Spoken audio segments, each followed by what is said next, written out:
बातमी उल्हासनगरमधून आहे। उल्हासनगरमध्ये भर चौकामध्ये गोळीबार करण्यात आला। दोघांचा मृत्यू झाला तर एक जण गंभीररित्या जखमी झालाय। परिसरामध्ये भीतीचं वातावरण पसरलंय। पोलिसांकडून तपास सुरू आहे। या संदर्भात आर्थिक माहिती घेऊयात। माझे सहकारी किशोर पगारे सध्या आपल्या सोबत आहेत। किशोर, नेमका हा काय सगळा प्रकार आहे? कशा पद्धतीने कुठल्या कारणावरून हा गोळीबार झालाय?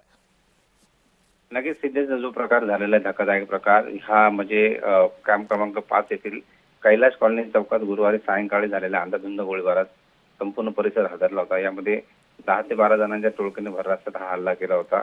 त्यातील मुख्य जे मृत्यू पावलेले आहेत त्यात अनिल चव्हाण 22 वर्ष आणि अनिल चव्हाण 17 वर्ष, त्याचा भाऊ जो अल्पवयीन, त्यांचा मृत्यू झालेला आहे। दोन्ही सख्खे भाऊ असून अर्जुन चव्हाण त्यांचा काका हा रुग्णालयात उपचार घेत आहे। सागर पाटील आणि त्याचे साथीदार यांनी हा हल्ला केला आहे। काही दिवसापूर्वी यांचं खंडणीवरून भांडण झालं होतं, हप्त्यावरून।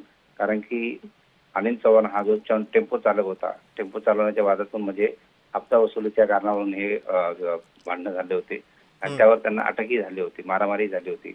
परंतु त्याचं जामिनावर सुटल्यानंतर पुन्हा याचं वादाचं रूपांतर अशा गंभीर घटनेत झालेलं आहे। पोलिसांनी आता जे दोन मुख्य ज्यांनी गोळीबार केला त्या दोन आरोपींना अटक केलेली आहे।